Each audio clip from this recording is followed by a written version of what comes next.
So there are 3 reasons a child might be hitting.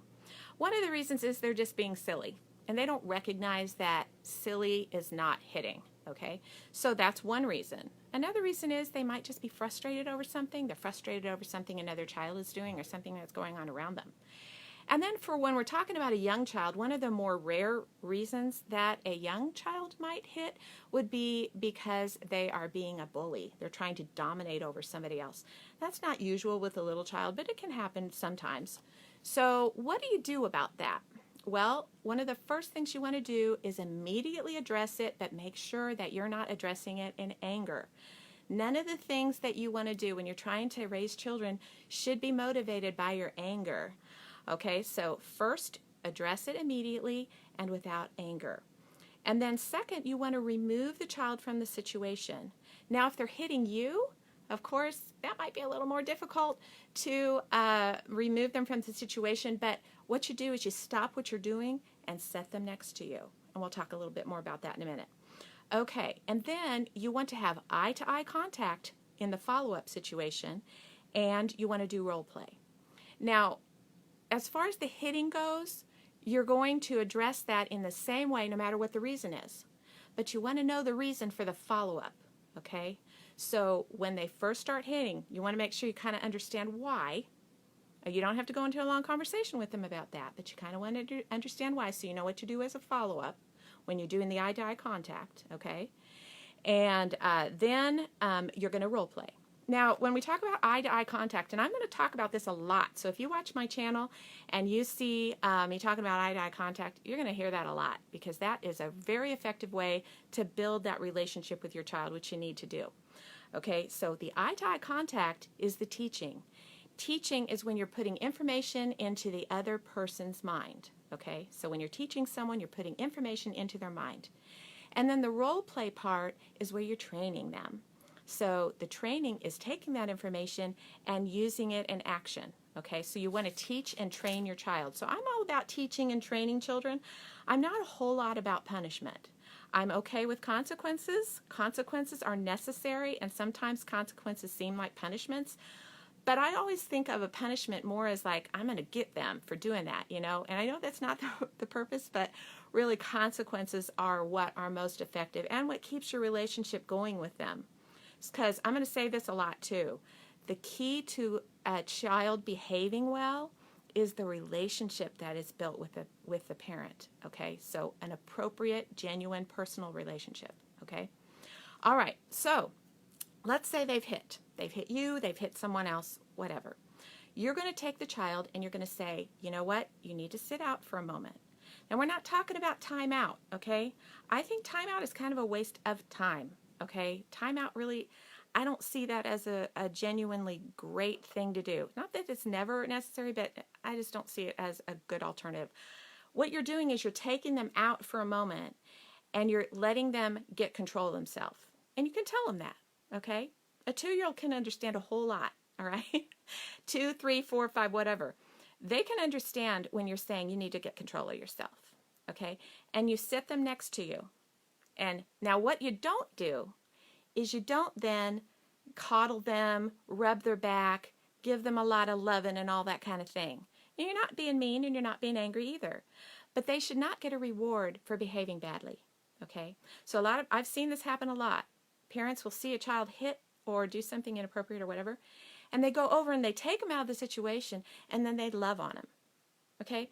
Now what you've just done when you do that is you are just showing that child what reward they might receive by behaving badly. They're just going to do it again when they get frustrated, and you don't want them to do that, right? Okay, so you're going to set them next to you, no coddling, say you need to get control of yourself. Now, I've also heard a lot of people say you want to give them 1 minute for every year and age, and I think that's a good guideline. I really think so. But you know what? If they're 5 and you can see in 2 minutes they've got control of themselves, you don't have to set the timer for 5 minutes. You don't, okay? Because the point isn't that they sit there for 5 minutes, right? The point is that they get themselves under control, okay? That's the point. Then once they have themselves under control, 5 years old, 4 years old, it doesn't matter, you know? Then you want to take them and let them come and talk to you. So one of the things you're going to teach and train them to do is you're going to say, when you have yourself under control, then come and let me know. And let them sit there for a minute. Now, let's say that this happens and they throw a fit. That's a whole different broadcast, okay? And we are going to address that next Thursday at 9 a.m. I'm going to do my next live webcast at 9 a.m. next Thursday, and we will talk about what to do if they throw a fit, okay? That's a whole different situation. Right now, we're just talking about the hitting. They've hit, and now they're sitting next to you, and you've said, when you're ready to have a talk, come and let me know. Now, let's say you're talking. You're with a group of moms and the kids are over there playing. Your child hits you, tell them you come and sit down. They should not come and interrupt you. What they do is they put their hand on you gently and wait. And you put your hand on them when you recognize they're there so they know they're going to talk to you, okay? Then when you have a moment, you say just a minute and then you talk to them, okay? So they shouldn't be able to just at any moment get your attention because that's not appropriate. So anyway, they come to you and they say they're ready, okay? Now, if you've done this over and over again, they're going to know. They're going to know what you're talking about, okay? They're going to know what to do, okay? So they come over and then you have an eye-to-eye conversation with them. Very important, eye-to-eye conversation. And you talk to them about the reason that they were hitting. Let's say they were being silly. Say, okay, hitting isn't appropriate for silliness, okay? So if you're being silly and you want to play, one thing you don't do when you're playing is hit. Okay, do you understand that? And then they'll be, yeah, okay, I understand. Okay, if it happens again, you do the whole same thing again, except this time you say, you know what, you're done playing for today with those children because you've hit twice. Okay, and you can let them know that the first time when they come to you and then you're having that eye-to-eye contact with them. You say, you know what, if you do that again, you'll have to sit out the rest of playtime. Okay, so you won't be able to play with your friends. Okay, and if they're hitting you, of course, you can address the same thing. If you do that again, we're done playing. Okay, so if it's number 2, and that was over frustration, I believe I said number 2. Yeah, frustration, and it's because they don't like what another person's doing, then you need to address that. Say, you know what, it's okay if you don't like what someone else is doing. That's totally fine, and I understand that. But if you don't like what they're doing, hitting is an appropriate thing. Okay, now, again, I'm going to tell you, 2-year-olds understand a whole lot more than people give them credit for, okay? They can understand that. If you say, if you're upset, hitting is not okay, a 2-year-old can understand that. 3 and 4 and 5, of course, can, but 2-year-olds can understand that, okay? So when you're upset, here's what you can do, okay? So you don't just say, don't do that. You need to give them an alternative to what they can do when they get upset. So you can say, when you get upset, here's what you can do. You can come to mom and put your hand on my arm if I'm talking or whatever. And then we can talk about what the problem is, okay?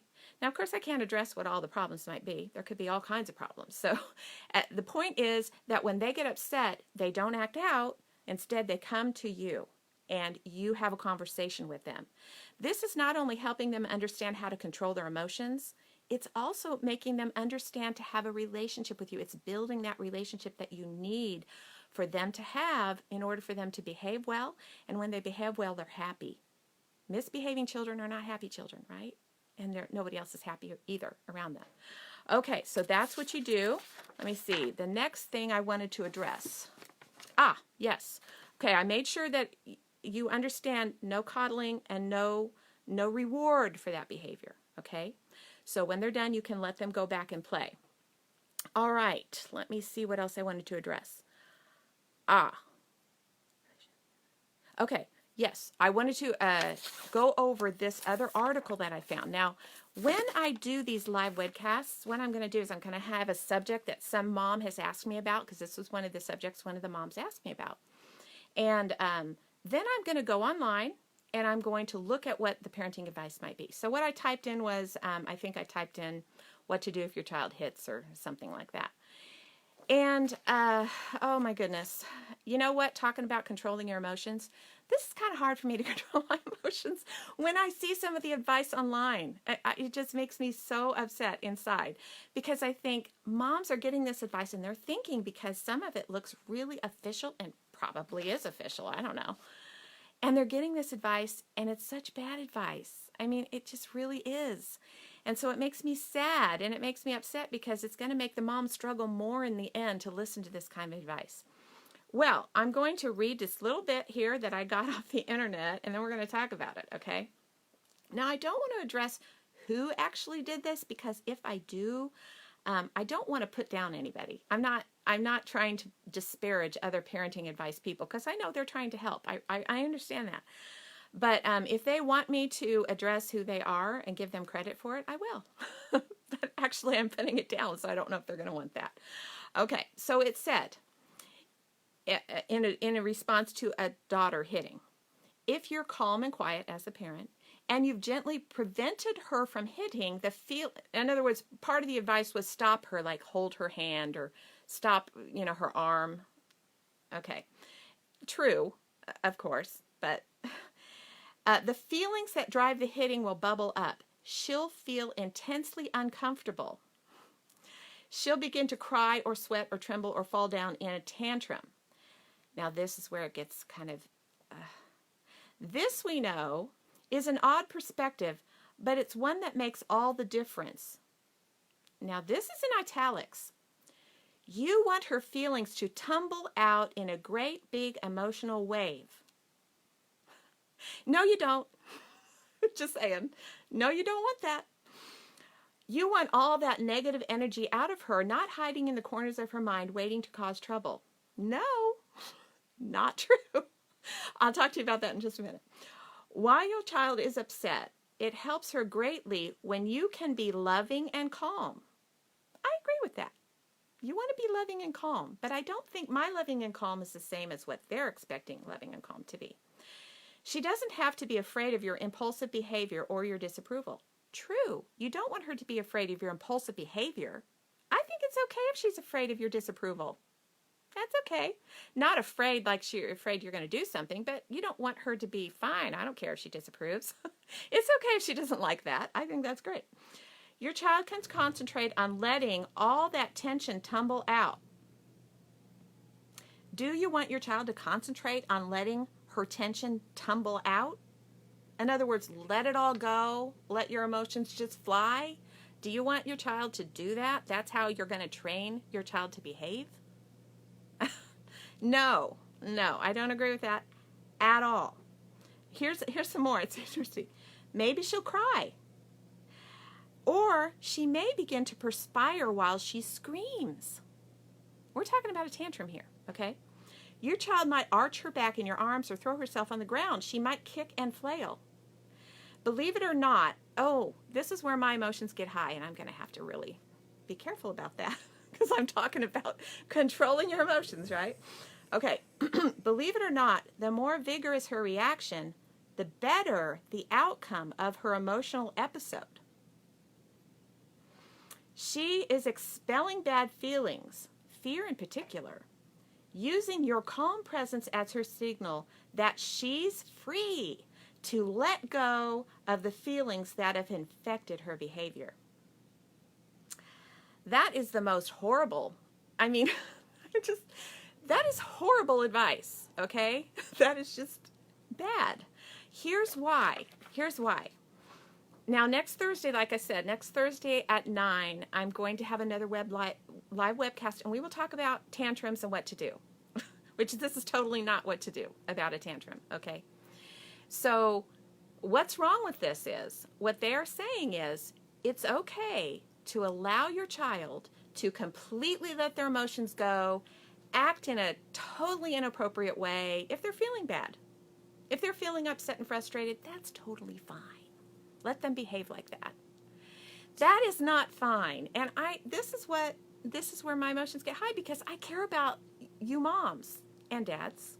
I care about you. I don't want you to have to put up with that. And you know what? That does not make the child feel better. It doesn't. If a child goes around and doesn't know how to control their emotions, they don't feel better. They don't. It's like a momentary fix to let your anger out, but that doesn't in the end make a child feel better. Just like it doesn't make you feel better when you completely lose control of yourself. You don't feel better either. You feel bad about yourself. Okay? And a child who behaves that way, it's going to be hard for a parent not to get angry. Other people aren't going to want to be around a child that behaves like that, right? They're not. Nobody wants to be around somebody that behaves that way, child or not, right? So this is just not good advice. When a child hits, they need to be taught, they need to be trained, and they should not be allowed to behave badly, which is what this is basically saying. Oh, well, it's okay if they behave badly as long as they don't hit. No, it's not okay. All right, so, you know, I have on my podcast, my audio podcasts, I have one of them that says it's not okay, and I'm not sure which one it is. I can't even tell you, but if you are having troubles with a toddler who's behaving badly, you want to go ahead and listen to the podcast on my website, mommyanswerlady.com. It says Be the Mom, I think it's called, How to Take Control. That will really help. But next Thursday, we're also going to talk about it. Now, the last thing I want to say about this is an older child who's hitting. We're talking about elementary, middle school, high school. The older a child gets who's hitting, first of all, the relationship with the parent is not what it should be. So that's got to be addressed. And if you're having that kind of problem, one of the things I would suggest is you go to my podcast and you listen to the one that says Building Trust. Really important. You want that one. Building Trust. And that's at mommyanswerlady.com. But if the older the child, the more likely it is what you need is some professional counseling if hitting is going on, especially if they're hitting you. That's not acceptable ever. So if that's happening and you aren't able to stop it, you need to get some professional counseling. That's what. And if you do join my channel and all that, I'm also I'm getting a whole course together for how to train your toddler to behave. Okay. And so there's a free mini course that's called Establishing an Effective Parental Mindset. I will be putting that up on the internet within the next couple months or so. And then that will be the foundation for how to train your toddler to behave. And also it's a foundation for any parent with children at any age. Establishing an effective parental mindset. So I'm going to let you go. Thank you for joining me. And please remember to comment below. I'd love to hear from you. Thanks. Bye-bye.